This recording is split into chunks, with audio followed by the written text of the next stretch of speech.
जय हिंद फ्रेंड्स, स्वागत है आपका एक और नए वीडियो में। तो आज की इस वीडियो में हम बात करेंगे मेवाड़ मुकुट खंड काव्य की।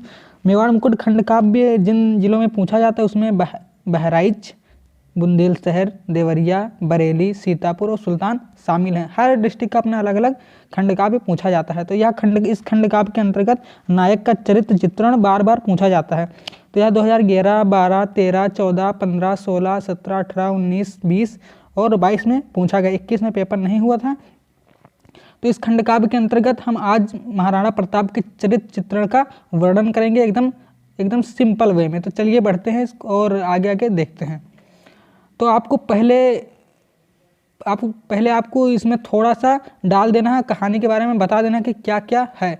तो इसमें आपको बताना है, गंगा रत्न पांडे द्वारा रचित मेवाड़ मुकुट खंड काव्य में महाराणा प्रताप के त्याग, शौर्य, साहस एवं बलिदान पूर्ण जीवन के एक मार्मिक कालखंड का चित्रण है।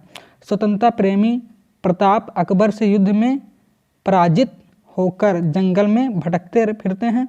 यहीं से काव्य का प्रारंभ होता है। तो आपको पहले इसे डाल देना है, ठीक है। फिर आपको डाल देना है, यह भी डाल देना है, प्रस्तुत काव्य की कथा वस्तु 7 सर्गों में विभाजित है। आप लोगों को पता होगा कि मेवाड़ मुकुट 7 सर्गों में विभाजित है, ठीक। अब आपको हेडिंग डालना है, महाराणा प्रताप के चरित्र चित्रण की निम्नवत विशेषताएं हैं, ठीक। तो पहले आपको जो जो उसमें लिखना है, मुख्य पॉइंट क्या क्या लिखना है आपको, उसे आपको पहले ही डाल देना ताकि एग्जामिनर को पता चल जाए कि आपने उसमें क्या क्या लिखा है, ताकि आप अच्छा नंबर प्राप्त कर सके। क्योंकि एग्जामिनर को इतना समय नहीं होता है कि आपका वो पूरा क्वेश्चन पढ़ेगा। तो आप पहले इसमें डाल देंगे कि आप क्या क्या लिखना चाहते हैं, ठीक है। तो उसमें आप डाल देंगे स्वतंत्रता प्रेमी, देशभक्त, दृढ़ प्रतिज्ञ, कर्तव्यनिष्ठ और पराक्रमी। आप इसे डाल देंगे, ठीक, पराक्रमी डाल देंगे। अब आपको हेडिंग डालना है स्वतंत्रता प्रेमी। तो आप हेडिंग डालकर इसे लिखेंगे कि स्वतंत्रता के प्रति प्रेम महाराणा प्रताप के रोम रोम में व्याप्त था, ठीक। भारत के सभी शासक अकबर की शक्ति के कारण उसकी अधीनता स्वीकार कर लेते हैं, परंतु महाराणा प्रताप जब तक सांस है स्वतंत्र रहूंगा, दास नहीं हो सकता, कहते हुए प्रधानता को स्वीकार नहीं करते हैं, ठीक। मातृभूमि की स्वतंत्रता के लिए युक्ति सोचते रहते हैं। मतलब अपने जो अकबर उनसे युद्ध में जीत जाते हैं उसे आज़ाद करने के लिए, उस भूमि को आज़ाद करने के लिए वह हरदम सोचते रहते हैं, ठीक। तो आपको कोटेशन भी डाल देना है। मतलब जितना हो सके संभव आपको कोटेशन का भी प्रयोग करना है। तो आपको इसमें कोटेशन डालना है, मैं मातृभूमि को अपनी पुनः स्वतंत्र कराऊंगा, मैं मातृभूमि को अपनी पुनः स्वतंत्र कराऊंगा या स्वतंत्रता की वेदी पर लड़ता हुआ मरूंगा, ठीक। आपको जरूर से जरूर कोटेशन का प्रयोग करना है। आपको पूरे नंबर, अगर 3 नंबर पूरे चाहिए तो आपको जरूर से जरूर कोटेशन का प्रयोग करना है। चलिए बढ़ते हैं आगे की ओर। अब हमारी अगली हेडिंग होगी देशभक्त, ठीक। आपको हेडिंग डालना है देशभक्त। तो महाराणा प्रताप में देशभक्त की भावना कूट कूट कर भरी है। वह अकबर से युद्ध हारने के बाद जंगल में भटकते रहते हैं।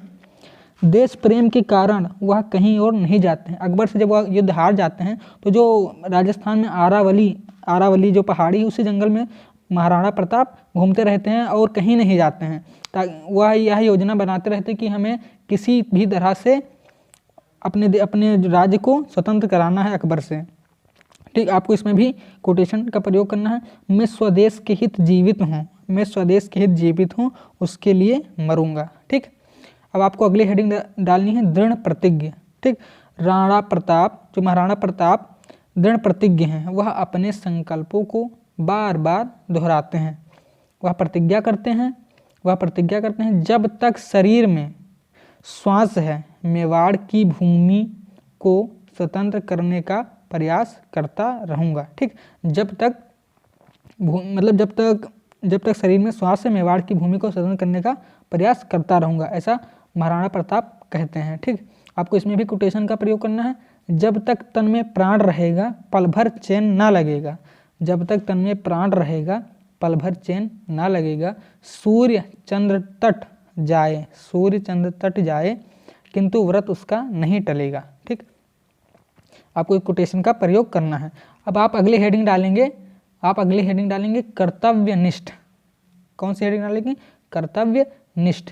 राणा प्रताप कर्तव्यनिष्ठ एवं अद्वितीय योद्धा हैं। कठिन से कठिन परिस्थितियों में वे अपने कर्तव्य से विचलित नहीं होते हैं। वे महलों का वैभव छोड़कर वन वन भटकते हैं किंतु अपना कर्तव्य त्याग नहीं करते हैं। वे मतलब अपने महल को छोड़कर वन वन भटकते हैं किंतु अपना कर्तव्य त्याग नहीं करते हैं कि मैं अपने राज्य को आज़ाद नहीं कराऊंगा, कहीं दूसरी जगह वह नहीं जाते हैं।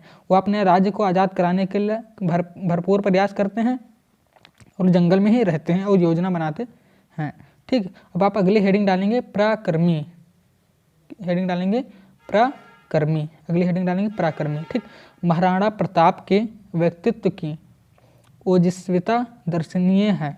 वे युद्ध स्थल में शत्रुओं को धराशायी करने में पूर्ण सक्षम है। उनके पराक्रम और वीरता का लोहा स्वयं अकबर भी मानते हैं। ठीक, तो आपको ऐसे लिख देना है सिंपल वे में एकदम लिख देना है।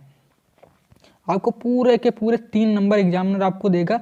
बस आप कोई भी व्याकरण त्रुटि ना करें, क्योंकि आप मात्रा का ध्यान रखें, कहाँ पर आपको पूर्ण विराम लगाना है, कैसे कहाँ पर बिंदी रखना है, आपको इन चीज़ों का ध्यान रखना है। आपको पूरे नंबर प्राप्त होंगे। और आपको हेडिंग डालकर ज़रूर से ज़रूर लिखना है। जितना भी हो सके कोटेशन का प्रयोग करें। कोटेशन से आपको पूरा का पूरा नंबर एग्जामिनर आपको देगा।